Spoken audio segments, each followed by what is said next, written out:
ito. Last week, naalala natin yung ating pinag-usapan na ang Diyos, sa Jonah part 1 natin, na ang Diyos ay nagbigay ng instruction kay Jonah na siya ay mangaral sa lugar, sa isang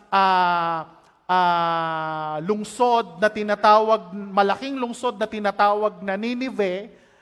Pero instead na siya ay sumunod at pumunta doon sa utos ng Panginoon, nag-decide si Jonah na pumunta sa Tarsis, which is exactly opposite location kung saan siya pinapapunta ng Panginoon.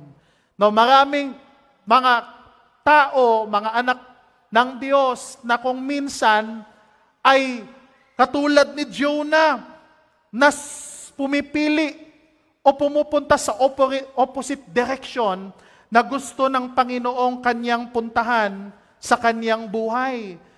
So sa madaling salita, si Jonah ay nag-disobey sa ating Panginoon. Si Jonah ay hindi tumupad o hindi sumunod sa ating Diyos. So sabi ng ating pag-uusap last week, habang sila ay nagsisail, habang sila ay bumabiyahe sakay ng isang barko, sila ay nakatagpo ng isang storm. Sabi mo sa iyong katabi, storm. Ano yung storm sa Tagalog? Bagyo, ano pa? Pag sinabi mong storm, hindi lang bagyo talagang, talagang, malakas. No? Takang-taka yung mga sailors, bakit alam nila na wala namang bagyo nung mga panahon na yon, no? Pero nung sila ay bumiyahe, biglang nagkaroon ng bagyo. In the middle of the storm, anong ginawa ng mga sailor? Sinikap ng mga sailor, ng kapitan ng barko, ng mga tripulante na gawin o makaisip ng paraan para ilagay nila ang barko na kanilang sinasakyan sa isang safe na lugar. Pero kahit anong gawin nila,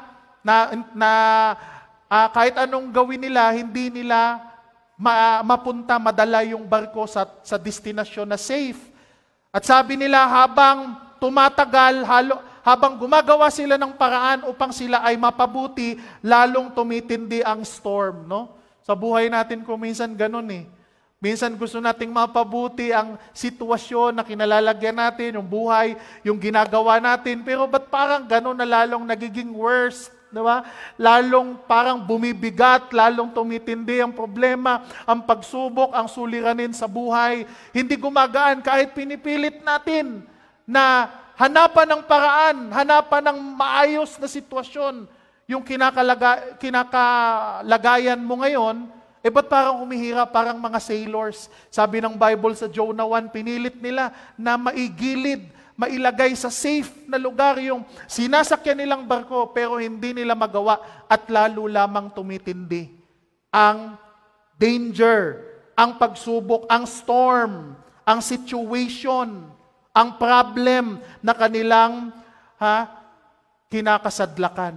At sa isang banda, nakaisip yung isang sailor, na-recognize niya, na sabi niya, may problema. Merong isa sa atin dito na naging dahilan kung bakit tayo nandito sa sitwasyon na ito. Amen?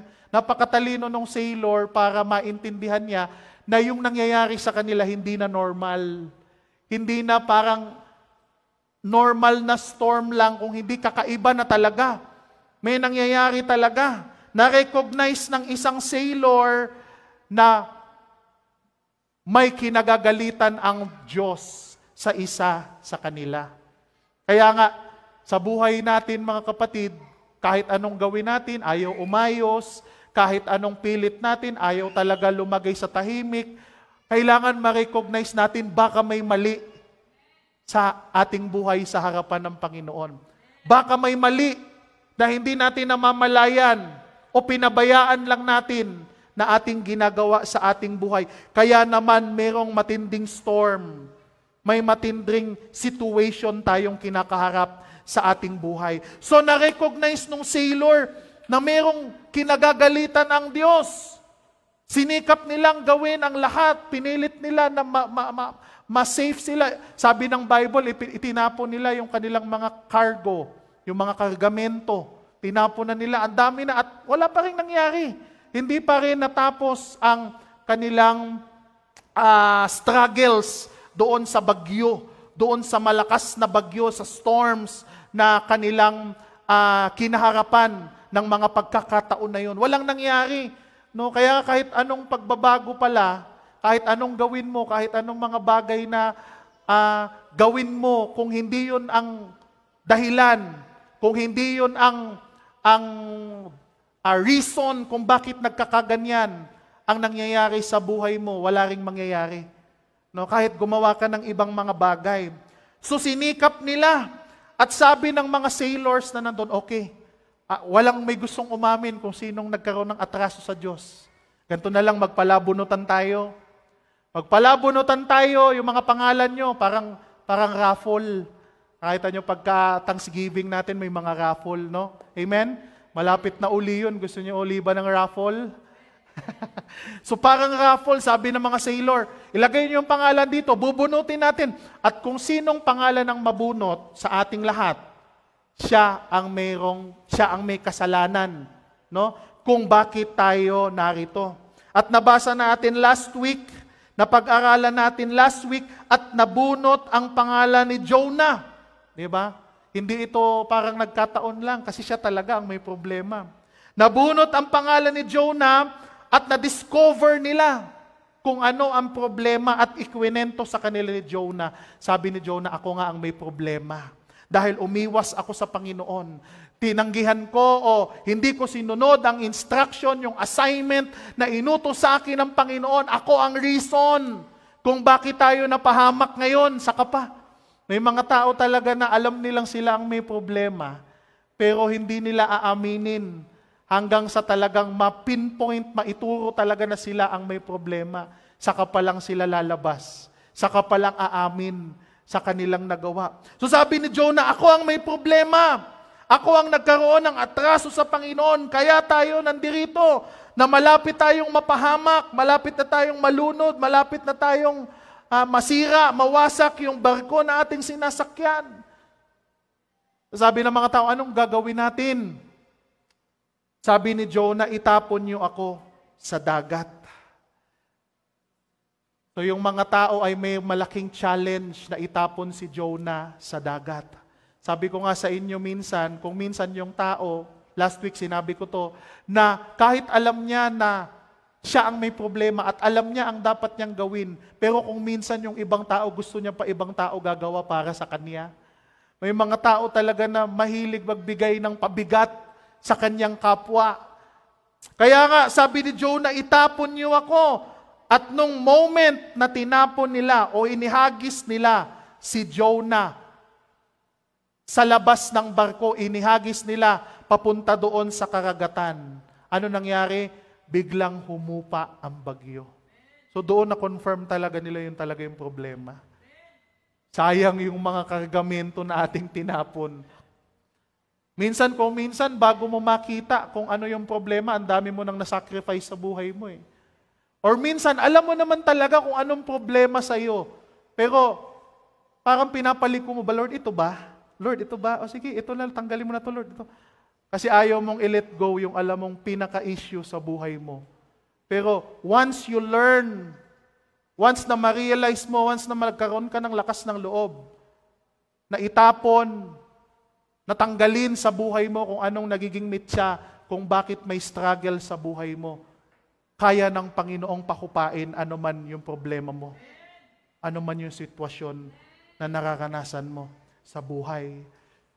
So nung tinapon nila si Jonah, humupa ang dagat, tumigil ang storm. Sabi sa Jonah 1 verse 16, dahil dito, nagkaroon sila ng matinding takot kay Yahweh. Kaya sila'y nag-alay ng handog at nangakong maglilingkod sa Kanya. Kahit sa sitwasyon na ganito, nagliligtas ang Panginoon ng mga tao. Kahit sa gitna ng struggles, kahit sa gitna ng storm, kayang baguhin ng Panginoon ang situation at may mga tao na maliligtas dahil sa himala na kayang gawin ng Diyos. Verse 17, sa utos ni Yahweh, nilamon si Jonas ng isang dambuhalang isda, balyena, whale. At siya'y nanatili ng 3 araw at 3 gabi sa tiyan nito. Amen? Para siyang first history ng taong nabuhay sa ilalim ng dagat, parang nakasakay siya sa submarine. No?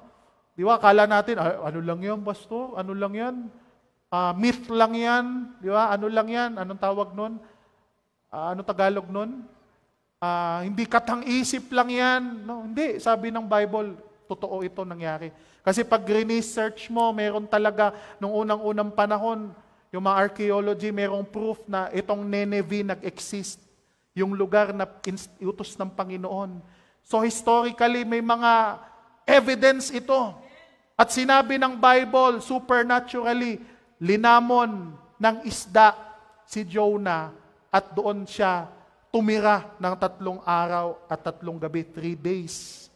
So sa part 2, Jonah part 2 ng ating series, so what do you do when you are in the belly of whale?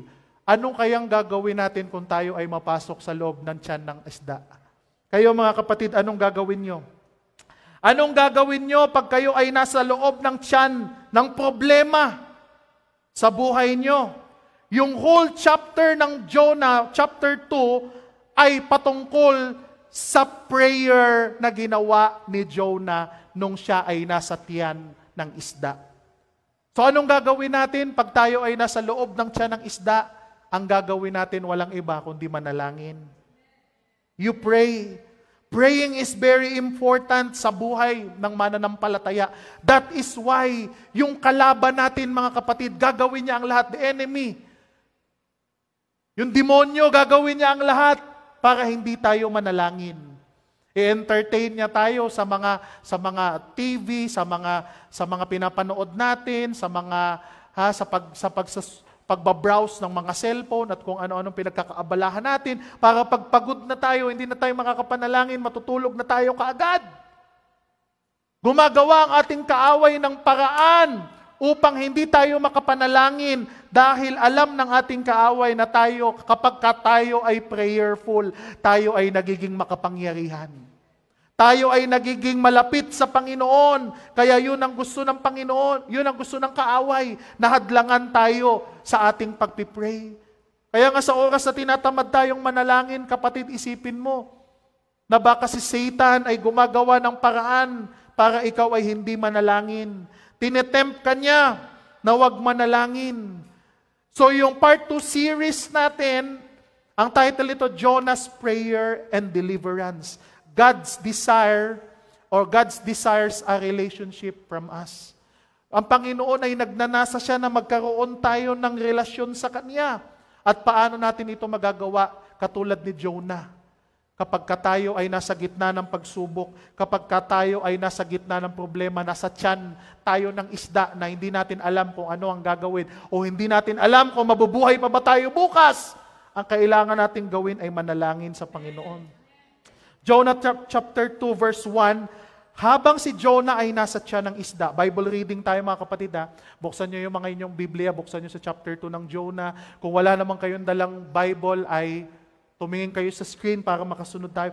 Habang si Jonah ay nasa tiyan ng isda, nanalangin siya ng ganito, Yahweh, o Diyos, nang ako'y nasa kagipitan, nanalangin ako sa inyo, at sinagot ninyo ako. Mula sa daigdig ng mga patay, ako'y tumawag sa inyo, at dininig ninyo ako. So anong point number 1 natin? He called by God, or he called God by name. Si Jonah ay nagpray, ngunit binanggit niya ang pangalan ng Diyos. Sabi ng verse dyan, Yahweh. Napakahalaga mga kapatid, na sa iyong panalangin, alam mo at kilala mo kung sino ang Diyos na iyong pinagpapanalanginan. Sino ang Diyos na iyong linalapitan. Kasi napakaraming mga tao na sinasabi din nila na nagpipray sila sa Panginoon, pero nandoon sa maling Diyos. Sa maling Panginoon, sa maling Diyos na kanilang sinasamba. Napakahalaga sa mga believer na kilala mo kung kanino ka nananalangin. Dahil sa mundong ito, napakaraming false God. Yung iba nananalangin sa kung sino-sinong pangalan. o sino-sinong santo, o sino-sinong mga graven image na kanilang pinagdadasalan. Lahat na ng pangalan, lahat na. Sa ibang mga bansa, ang kanilang sinasamba doon ay ang mga hayop, mga estatwa ng hayop, mga baka, mga kambing, yun. Mga palaka, mga butiki, mga gagamba. Tingnan nyo yung mga false god na tinitingnan ng mga pinapananampalatayanan ng iba. Mas malaki ka pa sa sinasamba mo. Yung iba nagsasamba pa sa langgam. Diba? Sa antik. Tapos ikaw na kalaki-laking tao, doon mo linalagay ang tiwala mo sa kung ano-anong mga... Totoo yan, di ba? Kailangan alam mo kung kanino ka nananalangin, kanino ka lumalapit. At dapat alam mo na ikaw ay nananalangin sa Diyos na iyong pinaglilingkuran. Walang iba ang ating Panginoon na nasa langit. Hindi lang tayo mananalangin na parang random lang. Dapat specific. Sabi mo sa iyong katabi, specific. Specific God. Yung ating Ama na nasa langit. Yung ating Diyos na makapangyarihan sa lahat. Dapat doon tayo nakakalapit sa Kanya. At kung nagpipray tayo, dapat specific. Amen? Yung prayer natin is specific sa Panginoon. Hindi tayo magpipray, Lord, alam mo na. Panginoon, kailangan ko, Lord. Alam mo na, ha? Panginoon, may kailangan ka sa Lord. Panginoon, ikaw nang bahala. Alam mo na yun. Hindi. Kailangan specific ka sa prayer mo sa Panginoon. Amen? At specific na kay Lord ka nananalangin. Yan si Jonah. Sabi niya, Panginoon, Yahweh, nananalangin ako sa iyo. Nung ako'y nasa kagipitan, at muli, nasa kagipitan ako ngayon. Ako'y iyong dininig. So, yung situation ni Jonah ay nag-require sa kanya na manalangin sa Panginoon. Hindi lang basta manalangin, kung hindi talagang yung cry out loud. Yung talagang panalangin na taimtim at taos-puso. Kung minsan hindi tayo nananalangin sa Panginoon ng taos-puso, kailangan pa na nasa gitna tayo ng problema.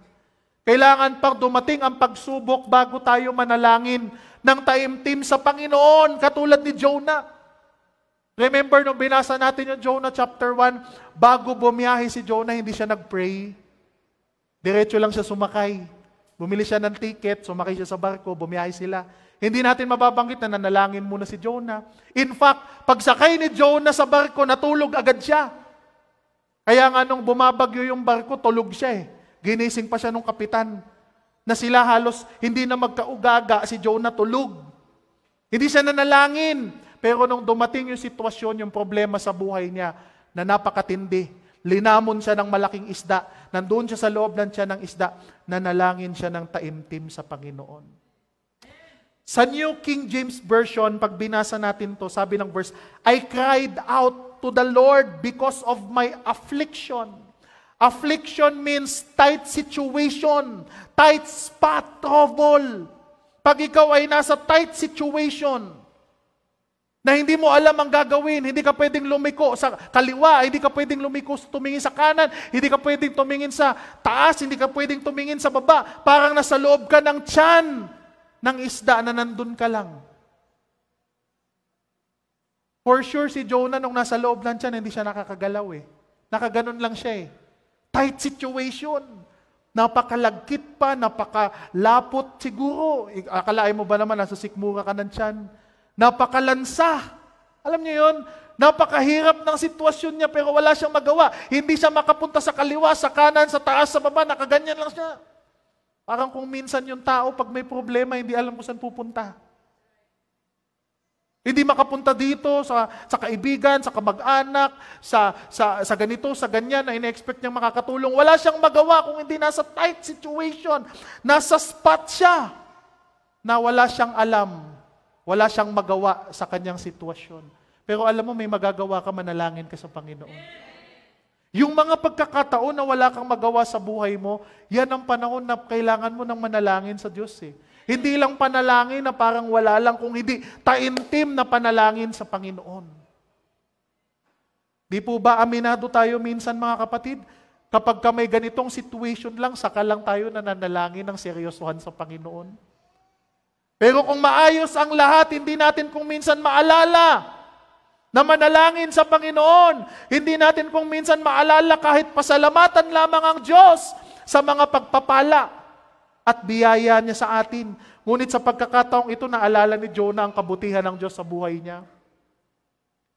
Sabi ni Jonah, nang ako'y nasa kagipitan, nanalangin ako sa iyo, verse 2, at sinagot ninyo ako. Naalala ni Jonah, na-realize niya, nung nandoon siya sa sitwasyon na yun, na ang buti pala ng Panginoon. Kahit trinaydor ko siya, kahit inutusan ako ng Panginoon na pumunta sa lugar, sa Nineveh, iniwasan ko siya, pumunta ako sa lugar na opposite, doon sa ruta na pinapapunta niya sa akin. Pero nung nandoon na siya si Jonah sa problem, na alala niya na mabuti ang Diyos sa kanyang buhay. Kaya nga nanalangin siya ng taimtim sa Panginoon. Minsan mga kapatid, nasa sitwasyon tayo ng ating buhay na tayo ay dinidisiplina ng Panginoon.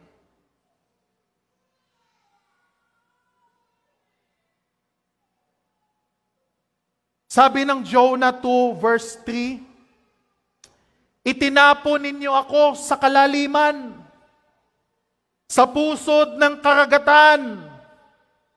Nabalot ako ng malakas na agos ng tubig, at malaking alon ang sa akin ay tumabon. Dito na-realize ni Jonah na siya ay dinidisiplina ng Diyos. Amen? Amen. Na-realize ni Jonah na hindi natural lamang ng event o problema ang nangyari sa kanya. Kung hindi, siya ay dinisiplina ng Panginoon, naunawaan niya, na naintindihan niya. Sa buhay natin mga kapatid, sometimes God will put a storm in your life to get your attention. Kung minsan maglalagay ang Diyos ng bagyo sa buhay mo para mapansin mo, para magbalik loob ka sa Kanya, para makot yung attention mo. Dahil napakaraming pagkakataon, napakaraming tao, napakaraming believers, napakaraming mga anak ng Diyos ang nakakalimot sa Kanya kapag kabanayad lagi ang panahon sa kanilang buhay. Si Jonah ay nagkaroon ng wisdom na recognize niya ang situation dahil nag-disobey siya sa Panginoon. Kung tayo ay nag-disobey sa Panginoon, kung ikaw ay nag-disobey sa Panginoon, dapat wise ka na malaman na ikaw ay nag-disobey sa Panginoon. Hindi maayos ang sitwasyon sa buhay mo hanggat hindi mo nare-realize na ikaw ay nakagawa. Ikaw ay hindi sumunod sa kalooban ng Panginoon para sa iyong buhay. Pero nung nasa tight situation si Jonah, mga kapatid, na-realize niya na siya ay pinalo ng Panginoon. Sabi ng verse 4, akala ko'y malalayo, akala ko'y malayo na ako sa iyo, at hindi ko na kailanman makikitang muli ang banal mong templo. Akala ni Jonah, unang-una, akala ni Jonah, pag pumunta siya sa Tarsis, makakalayo na siya sa Panginoon. Pero alam natin kahit saan pa tayo pumunta, hindi tayo makakalayo sa presence ni Lord. Iwasan man natin ang Diyos. Iwasan man natin ang calling ng Panginoon sa buhay natin. Tumakas man tayo, saan man tayo pumunta. Ano man ang ating gagawin, nandun ang Diyos. Hindi tayo makakapagtago sa Kanya. Hindi tayo makakaiwas sa Kanya. Ano man ang ginagawa mo sa buhay mo, may nakakakita man sa iyo o wala, alalahanin mo, nandyan ang Diyos sa tabi mo. Madilim man ang ilaw, walang nakakakita ng ginagawa mo, o kung nasaang lugar ka man ng kasamaan o kahalayan, nandyan ang Panginoon. Nakikita niya ang ginagawa mo. Ano man ang tinitingnan mo, ano man ang binubuksan mong mga website, ano man pinapanood mong mga mahalay na mga panonoorin, nandyan ang Panginoon sa tabi mo. Kung alam lang natin yan, matatakot tayo mga kapatid. Iiwasan natin at lalayo tayo sa kapahamakan kung nare-realize natin na hindi tayo makakapagtago sa Panginoon. Kaya akala ni Jonah, tapos na siya. Akala ni Jonah, mamamatay na siya. Akala ni Jonah, hindi niya na muling makikita ang kalwalhatian ng Panginoon. Itapon ka ba naman sa dagat na bumabagyo? Lamunin ka ba naman ng isang buhay na isda? Ang maiisip mo talaga, ito na, hanggang dito na lang ako. Hanggang dito na lang ang buhay ko. Parang yung mga tao na bugbog ng problema sa buhay, na hindi na nila kaya yung depression nila, hanggang dito na lang ako. Lord, wala na talaga. Hanggang dito na lang ako, suko na ako. Hindi ko na makikita muli ang mga mahal ko sa buhay. Hindi ko na makikita ang mga ka-churchmate ko. Hindi ko na makikita uli mga kaibigan ko. Hanggang dito na lang. Yun ang na-feel ni Jonah. Verse 5, hinigop ako ng kalaliman hanggang sa tuluyang lumubog. Yan yung problema minsan sa mga tao na lumalayo sa Panginoon, na backslide. Hinihigop sila ng mundo dahil sa tigas ng kanilang ulo, tigas ng kanilang puso. Sa Panginoon, hinigop sila ng mundo. Hinigop sila ng world, hinigop sila ng worldly things, na yun na ang kanilang pinagkakaabalahan, yun na ang kanilang kinahuhumalingan. Sabi ni Jonah, verse 5, na puluputan ang aking ulo ng halamang dagat. Talagang nandoon siya sa worst situation, hinigop na. Hindi niya na alam kung makakalabas pa ba siya sa ganong sitwasyon. Verse 6, ako'y bumaba sa paanan ng bundok at linibing sa bundok at sa libingan ng mga patay.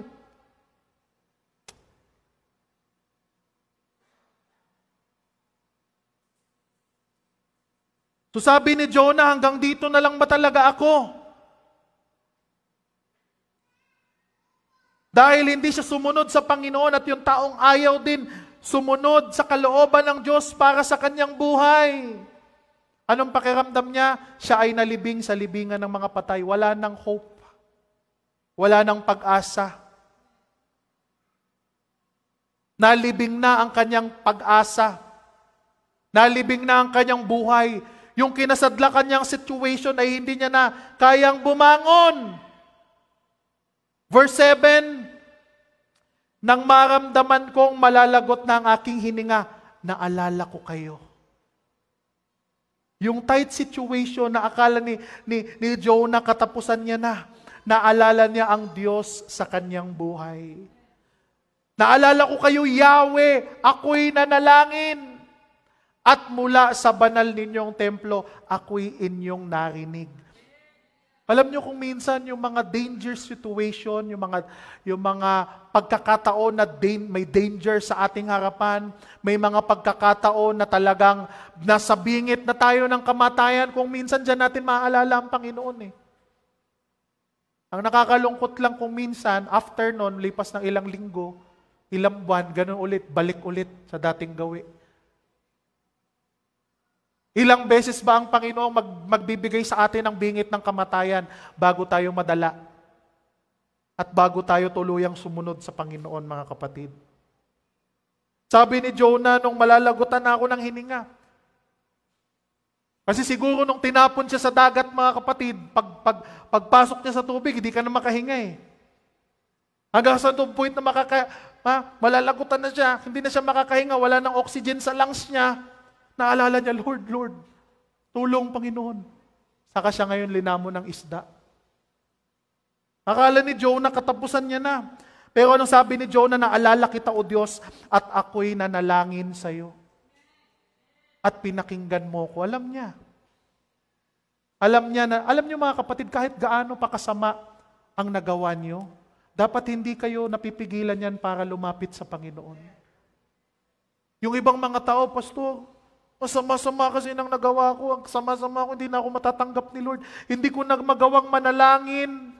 Kasi napakasama ng ginagawa ko. Napakaano talaga. Kasuklam-suklam nitong nagawa ko. Hindi ko maatim na banggitin yung pangalan ng Diyos. Pero alam niyo mga kapatid, nakikinig ang Panginoon sa iyo. Kung ikaw ay gusto talagang magbago ang buhay mo, kung gusto mo talagang magbago ang takbo ng buhay mo, pakikinggan ka ng Panginoon kahit anong sama ang nakasadlakan mo sa pagkakataon na ito. Kaya dapat mga kapatid, lumapit tayo sa ating Panginoon. Huwag tayong patuloy na mamuhay sa kasamaan. Huwag tayong patuloy na mamuhay na lumalabag sa kalooban ng Panginoon. Huwag tayong patuloy na mamuhay na lumalayo sa purpose ng buhay mo. Yung assignment, yung misyon na ilinagay ng Panginoon sa puso mo. Yung ipinapagawa niya sa iyo. Hindi ko alam kung paano makipag-communicate ang Diyos sa iyo, pero ang alam ko may assignment siya na gusto mong gawin para sa Kanya. Kaya nga mga kapatid, nung nasa bingit ng kamatayan si Jonah, naalala niya ang Diyos at hindi siya nagatubiling lumapit, manalangin kay Yahweh, sa Diyos, sa ating Panginoon na pinaglilingkuran. The purpose of discipline is not pain. The purpose of discipline is your change. Kung dinidisiplina ka ng Panginoon, hindi purpose ng Panginoon na ma-feel mo yung pain, yung sakit, yung hirap. Hindi dahilan ng Panginoon na ikaw ay saktan talaga, nagigil si Lord sa'yo dahil sa pinagagawa mo sa buhay mo.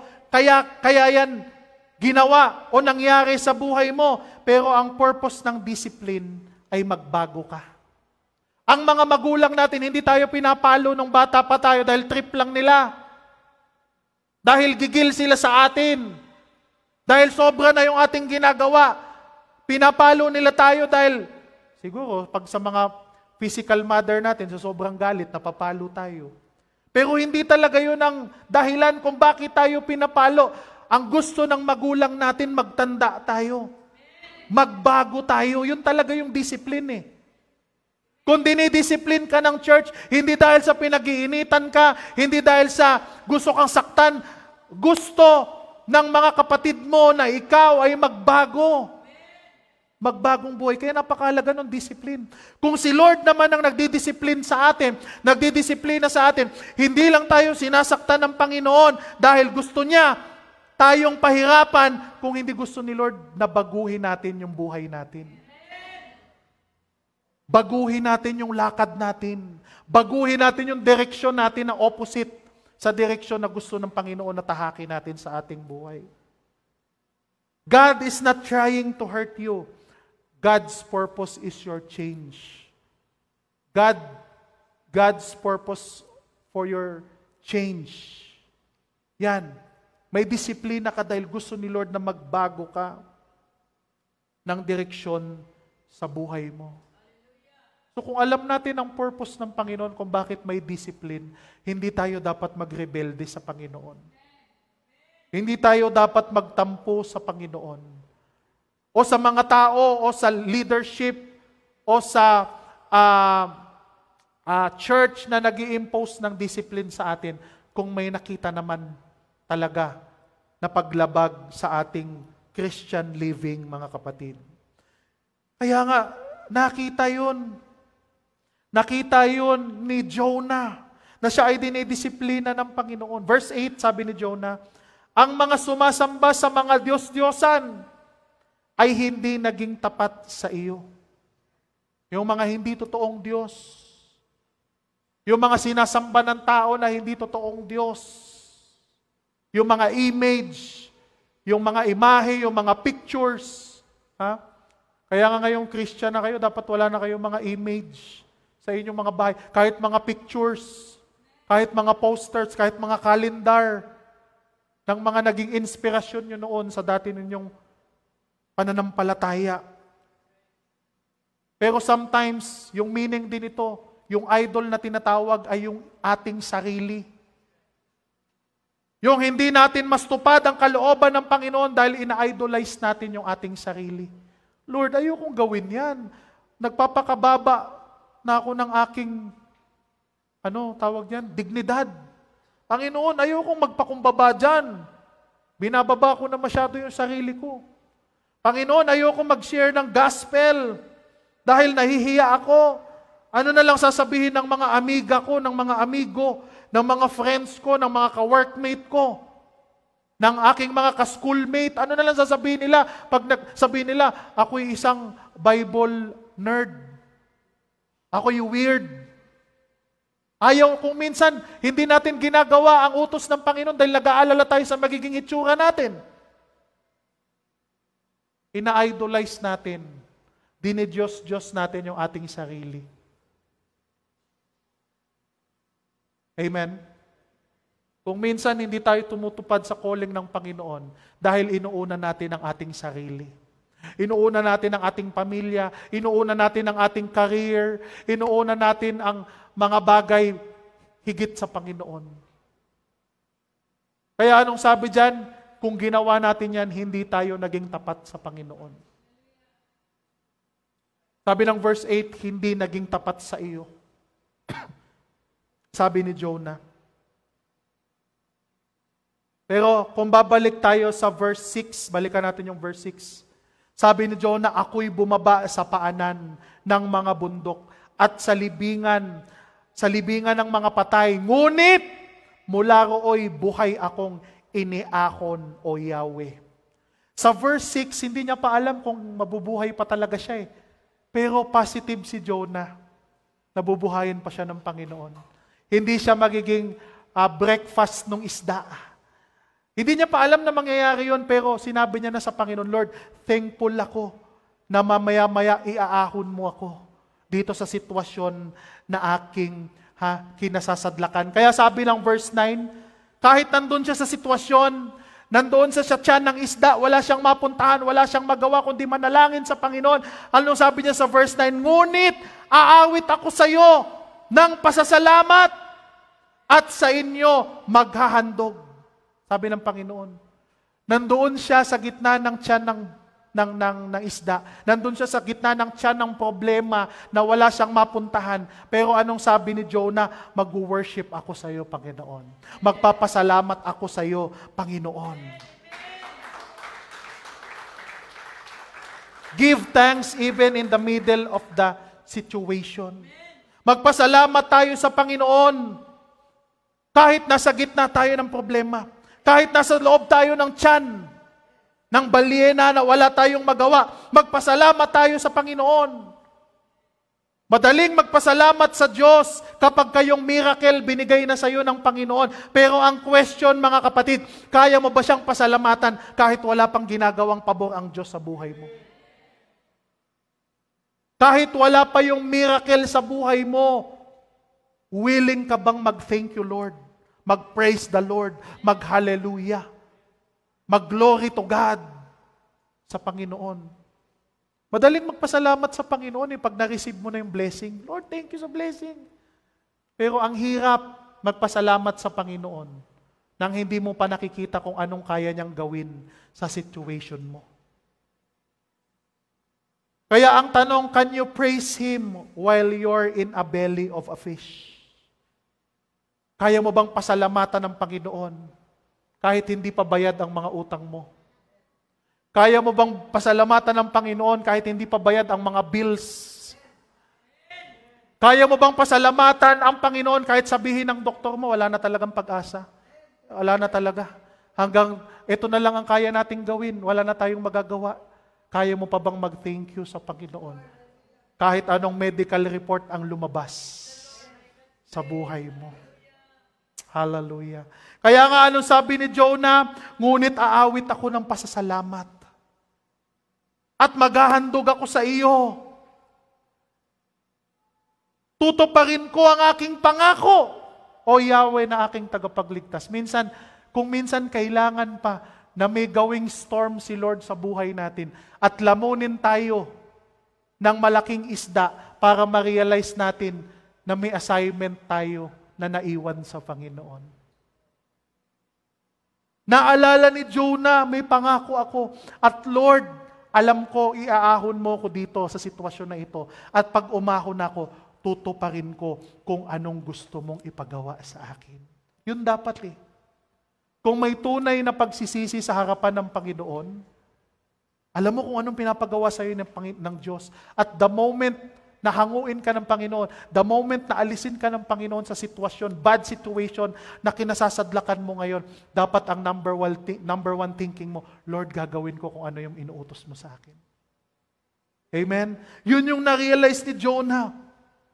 Na yung pangako ko, Panginoon, yung mission ko, gagawin ko, magpipreach ako sa Nineveh. Mangangaral ako, pupunta ako doon.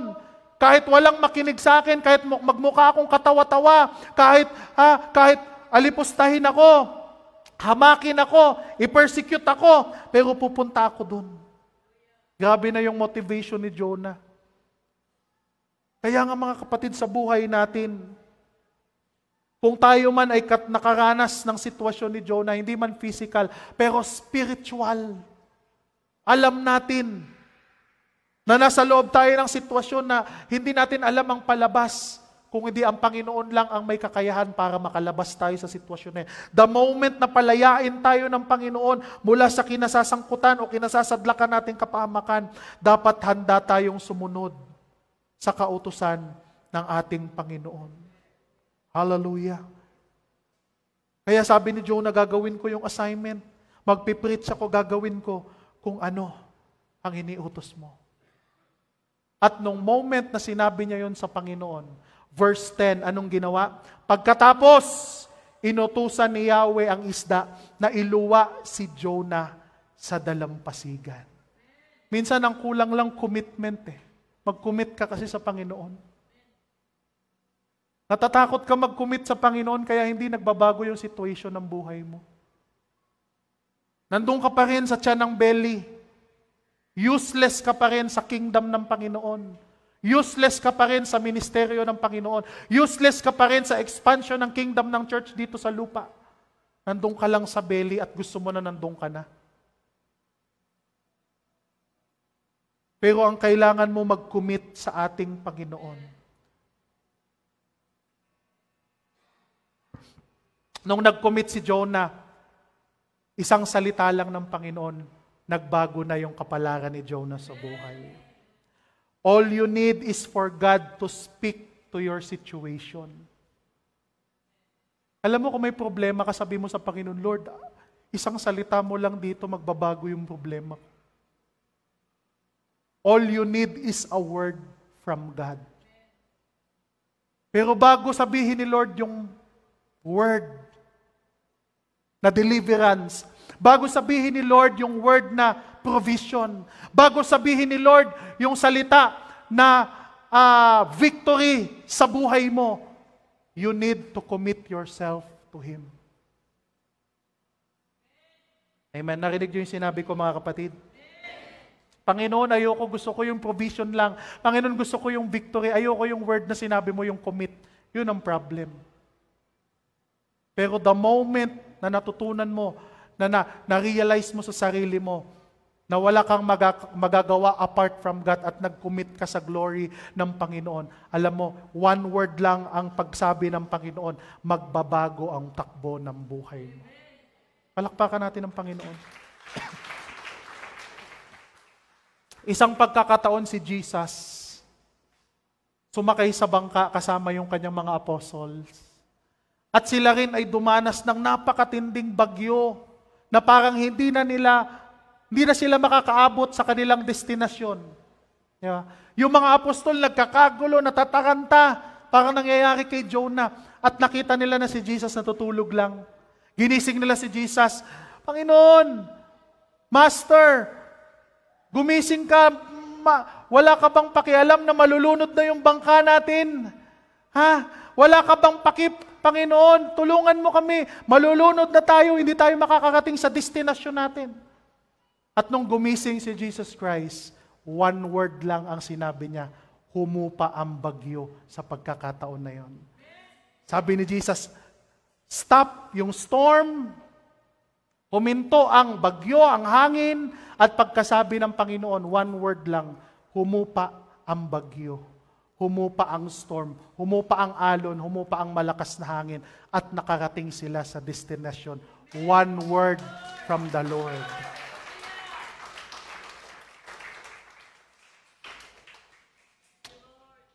Sa Matthew 8, may lumapit sa Panginoon. Dahil sa Bible sabi, isang centurion, isang captain ng Roman Empire. Di ba? Lumapit siya kay Jesus, sabi niya, pwede niyo po bang pagalingin yung aking assistant dahil may malubhang sakit? Pwede niyo po ba siyang pagalingin? Sabi niya kay Jesus, sabi ni Jesus, nasan siya? Pupuntahan ko. Sabi nung captain, hindi na po kailangan. Sabihin niyo lang na gagaling siya. Gagaling siya. One word lang ang gusto mong marinig sa Panginoon. One word lang na sabihin ng Panginoon na magbabago yung sitwasyon mo. One word lang na sasabihin ng Diyos na iluwakan ng balyena na lumamon sa'yo, iluluwakan niya. At dadalhin ka niya sa lugar, sa destinasyon, sa victory, sa tagumpay na iyong pinapangarap at iyong talagang destinasyon sa buhay, mga kapatid. All you need for God is to speak for your situation. All you need is a word from God. Kaya nga pag nagpipray ako, Lord, ano man tong nangyayari sa buhay ko, ano man tong circumstances na nasa harapan ko, all I need is your word. One word mo lang yan, mawawala na yan. Kaya sabi ko, hindi ako titigil sa pagpipray hanggat hindi ko maramdaman na nagsalita na ang Diyos.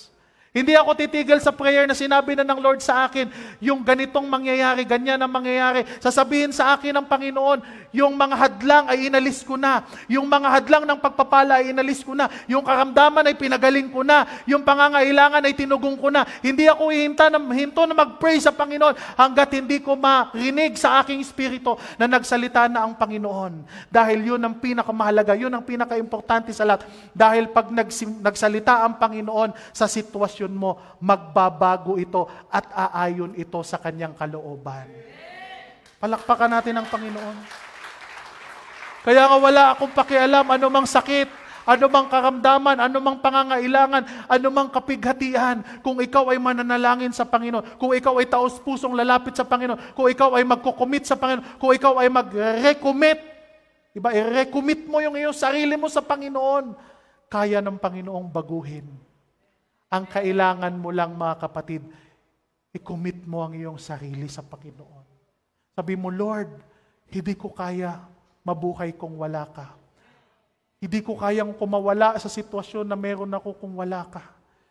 Hindi ko alam kung paano ako makakalabas dito sa problem na ito. Hindi ko alam kung paano ako makakalabas sa tiyan ng malaking isda na ito na lumamon sa akin at dinala ako sa kalaliman ng mundong ito, sa kasamaan ng mundong ito. Mga kapatid, hindi pa huli ang lahat. Kailangan lang nating mag-repent, magsisi, isuko natin ang ating buong buhay, i-recommit ang ating sarili sa Panginoon.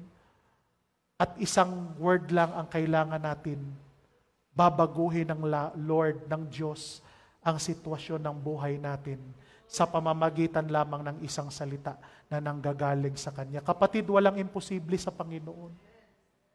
Kung minsan natatakot tayo, kung minsan nagdududa tayo sa Kanya, pero ang realidad, walang imposible sa Diyos. Lahat kaya nating lagpasan, lahat kaya nating pagtagumpayan, basta kasama natin ang Panginoon. Lahat, mga kapatid, anumang problema, may solusyon. At ang tanging solusyon lamang ating Panginoong Hesus, na sa Kanya tayo lalapit upang Siya ay tumulong sa atin, mga kapatid, na ma-overcome natin yung fear, ma-overcome natin yung sin, ma-overcome natin kung anumang mga bondages, anumang mga bagay na umaalipin, mga tanikala ng kasalanan na kumakapit sa ating buhay kung tayo lamang ay willing na magsuko ng ating buhay sa Panginoon. Hallelujah. Kaya nga sa oras na ito, kung gusto mong may magbago sa buhay mo, kapatid, isa lamang ang paraan, kailangan mo si Jesus Christ sa buhay mo. Kung ikaw ay nag-backslide sa Panginoon, alam mo naman kung ano yung dapat mong gawin. Ang magbalik loob sa Panginoon, mag-recommit ng iyong sarili. Kapatid, hindi tayo makakaiwas sa Panginoon. Katulad ng nangyari kay Jonah, yung buhay ni Jonah ay isang testimony sa atin. na hindi natin maiiwasan ng Panginoon. Siguro nga nagagawa natin yung mga bagay na nagagawa natin, pero at the end of the day, may gagawing paraan ng Panginoon para ma-recognize mo siya, para maalala mo siya. At ang tanging masasabi ko lang, hahantayin pa ba natin na may mangyaring masama sa atin o sa pamilya natin para ma-recognize natin si Lord? Na kailangan natin siya sa ating buhay. Huwag nating hantayin na mahuli ang lahat. Huwag nating hantayin na tuluyan tayong lamunin ng isda at hindi na tayo iluwa at dalhin na tayo sa tiyak na kapahamakan ng ating buhay. Ang Panginoong Hesus ay kumakatok sa bawat isa sa atin, mga kapatid. Hiniling ko pong tayong lahat ay tumayo. Hallelujah. Siguro nasa storm ka ng buhay mo. Siguro ikaw ay nasa problema, nasa sitwasyon na wala kang mapuntahan, wala kang matagpuan. Hindi ka pwedeng lumingon sa kaliwa, sa kanan, sa taas o sa baba. Hindi mo alam kung anong gagawin. I-search natin ang ating buhay, mga kapatid. Baka meron tayong pagkukulang sa Panginoon. Baka meron tayong nagawa. Baka tinanggihan natin ang Diyos. Baka iniwasan natin ang Diyos. Baka tinakasan natin ang Panginoon. Tinakasan natin ang destiny natin. Tinakasan natin ang misyon natin sa Panginoon. Dahil hindi tayo matatahimik kung may mga bagay tayong tinatakasan sa ating buhay. Kung may mga bagay tayong hindi natin maharap, hindi natin kayang harapin. Yung ating nakaraan, yung ating past relationship, past na buhay, na hindi natin maiwan-iwan. Hindi tayo makapag-move forward sa Panginoon dahil sa mga nakaraan natin. Pero gusto na nating lumaya. Ito ang pagkakataon, kapatid. Kausapin mo ang Diyos sa buhay mo ngayon. Sa iyong buhay, kausapin mo si Lord. Mahal ka ng Panginoon. Kung dinidisiplina man niya tayo, mga kapatid, hindi dahil sa galit ang Diyos sa atin, kung hindi gusto ni Lord na mapabuti ang buhay natin. Alam mo na hindi aksidente yung nangyari sa'yo. Alam mo na hindi nagkataon lang yung nangyayari sa'yo. Alam mo na ikaw ay pinapaalalahanan ng Panginoon. Natandaan natin, mga kapatid, hindi tayo palaging may chance. Sometimes, yung pagkakataon na binigay ng Panginoon, hindi palaging available. Kaya wag mong sayangin yung chances na binibigay sa iyo ng Lord. Hindi natin hawak ang ating buhay. Hindi natin alam kung bukas sa makalawa ay buhay pa tayo. Ang tangi lamang nating sigurado yung nangyayari ngayon. Kaya mga kapatid, ito na yung panahon na ialay, isuko natin ang ating buong buhay sa Panginoon. Kalimutan na natin yung past. Kalimutan na natin yung gusto nating destinasyon. Kalimutan na natin yung gusto nating maging, gusto nating puntahan. Na siyang maglalayo naman sa atin, sa ating pananampalataya at pag-ibig sa Panginoon. Na siyang magiging dahilan na tayo ay manlalamig sa Panginoon. Talikuran na natin yan, mga kapatid. Hindi natin alam kung kailan, pero malapit na ang bumalik ang ating Panginoon. Ayusin na natin ang ating buhay sa Diyos. Maging matuwid na tayo sa Kanyang harapan. Hindi ko alam kung maririnig niyo pa uli ang babala na ito na sasabihin ko sa inyo. Pero naniniwala ako na ang banal na Espiritu ay kumikilos sa oras na ito.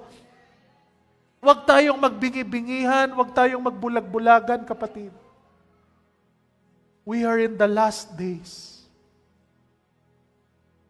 Ihanda natin ang ating sarili sa harapan ng Panginoon habang hindi pa huli ang lahat. Huwag nating hantayin, mga kapatid, na maging huli na ang lahat para sa atin. Kung ikaw ay hindi mo pa tinanggap si Kristo, tanggapin mo na si Jesus Christ bilang iyong Panginoon at tagapagligtas. Paglingkuran mo siya ng taos-puso. Hallelujah! Kung ikaw ay nakagawa ng alam mong labag sa kalooban ng Panginoon, humingi ka na ng tawad sa Diyos. Ito na ang iyong pagkakataon. I-recommit mo na ang iyong sarili sa Panginoon, kapatid. Na sa paglabas mo ito, na sa lugar na ito, ikaw ay walang takot, wala kang guilt. Isuko mo na ang lahat ng iyong kahinaan. Isuko mo na ang lahat ng mga bagay, Panginoon, sa buhay mo.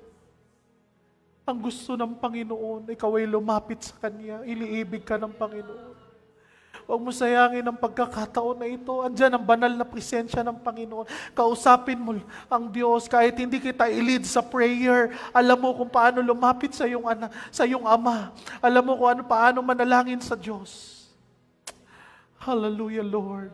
Tawad po sa aming mga pagkukulang sa iyo. Nakita mo ang laman ng aming puso, Panginoon. Hallelujah, Jesus.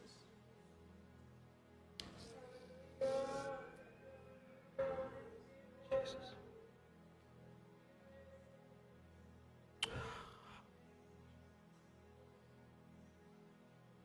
Awitin natin ang Panginoon. Come, Holy Spirit, I need you. Hallelujah.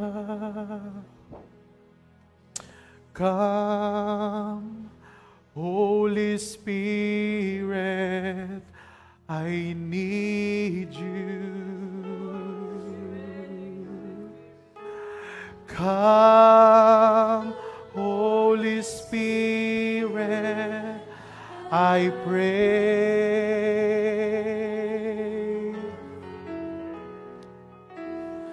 Come with thy strength and thy power. Come, the special way. Awitan mo ang Diyos. Come, Holy Spirit. Come, Holy Spirit, I need you. Hallelujah. Come, Holy Spirit, I pray. Pupurihan mo ang Panginoon. Come with thy strength and thy power. Come with a special way. Hallelujah, hallelujah, hallelujah, hallelujah, hallelujah.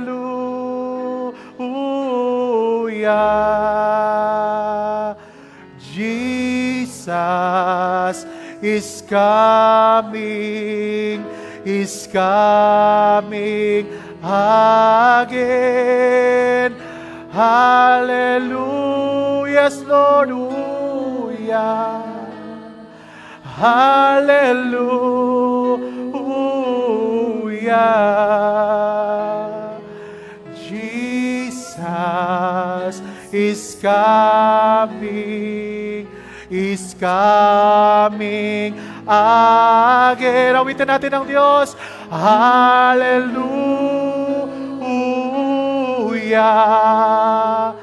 Hallelujah.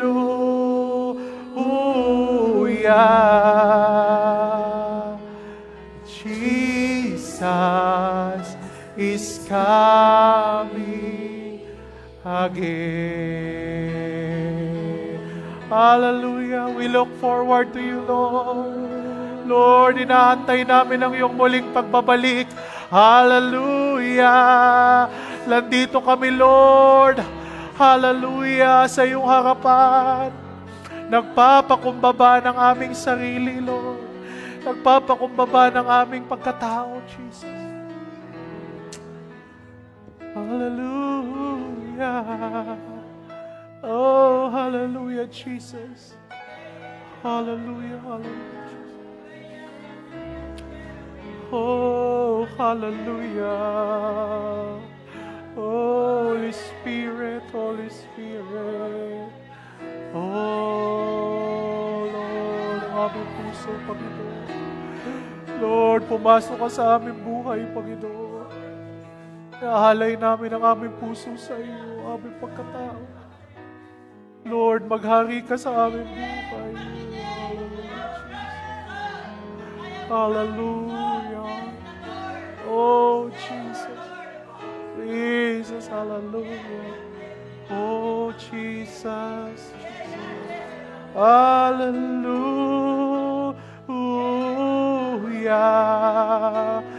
Hallelujah.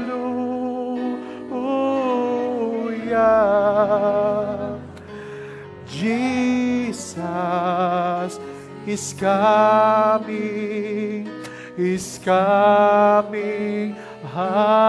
again.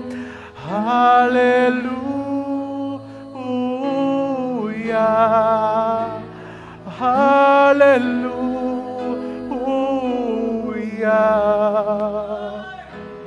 Jesus is coming again. Hallelujah. Hallelujah. Oh, purihan mo ang Diyos. Purihan natin ang Panginoon, kapatid. Hallelujah. Hallelujah. Hallelujah. Oh, we love you, Lord. We love you, Jesus. Ama naming nasa langit, Lord. Salamat. Salamat sa iyong pag-ibig sa amin. Salamat, Lord, sa iyong presensya, O God. Salamat, Lord, na ito'y mananatili sa aming buhay. Lord, saan man kami pumunta sa buong isang linggo, nawa hindi namin makalimutan ang encounter na ito sa iyo, Lord. Panginoon, tulungan mo kami na mamuhay kami ng may katuwiran sa aming buhay. Lord, tulungan mo kami, Lord, na maging tapat sa iyo, sa iyong salita. Maging tapat sa iyo, Panginoon, ang aming buhay, ang aming pagkatao, Lord. Salamat, Lord, sa kaligtasan. Salamat, Panginoon, na kami pinalaya mo na. Salamat, Lord, na kami inalis mo mula sa kinasasadlakan namin, Panginoon, na kadiliman na sitwasyon. Salamat, Panginoon. Salamat na kami ay buhay. Salamat, Lord, na may pagkakataon pa kaming itama ang aming mga maling nagawa. Lord, salamat, Panginoon, na may pagkakataon kami, Panginoon, na ayusin ang mga dapat ayusin sa aming buhay. Salamat, Panginoon, na kami ay maging handa sa iyong muling pagbabalik, Lord. Salamat, Lord. Salamat, Lord. Salamat na hindi pa huli ang lahat para sa amin, Panginoon. Thank you, Jesus. Lord, sa oras na ito, inirecommit namin ang aming buhay sa iyo, God. Lord, handa na kaming sumunod sa lakat ng assignment na ibinigay mo sa amin. Lord, salamat na binigyan mo kami ng mga disiplina. Salamat na binigyan mo kami ng mga paalala upang, Panginoong, maituwid namin ang aming buhay sa iyo. At salamat, Lord, na bigyan mo kami ng lakas na magampanan namin ang misyon. At alam namin magagampanan namin ito dahil alam namin, Panginoon, ikaw ay kasama namin. Lord, salamat, Lord, sa iyong mga anak na narito. Pagpalain mo sila, na sila ay uuwi sa kanilang mga tahanan, dala-dala ang spiritual blessing na nanggaling sa iyo. Sa mga kapatid na nanonood online, sa mga kaibigan na nakikinig sa radio, Lord, i-bless mo sila. Lord, bigyan mo sila ng kaligtasan. Lord, bigyan mo sila, Panginoon, ng karunungan, Panginoon, ng wisdom and knowledge na maunawaan ang iyong salita. Salamat, Lord, na habang kami ay nabubuhay, paglilingkuran ka namin, O Diyos. Ikaw lamang, wala ng iba. We give you all the praises and the glory sa pangalan ng aming Panginoong Jesus, iyong bugtong na anak na aming Panginoon at tagapagligtas. Ang lahat ay magsabi ng Amen. Amen. Palakpakan natin.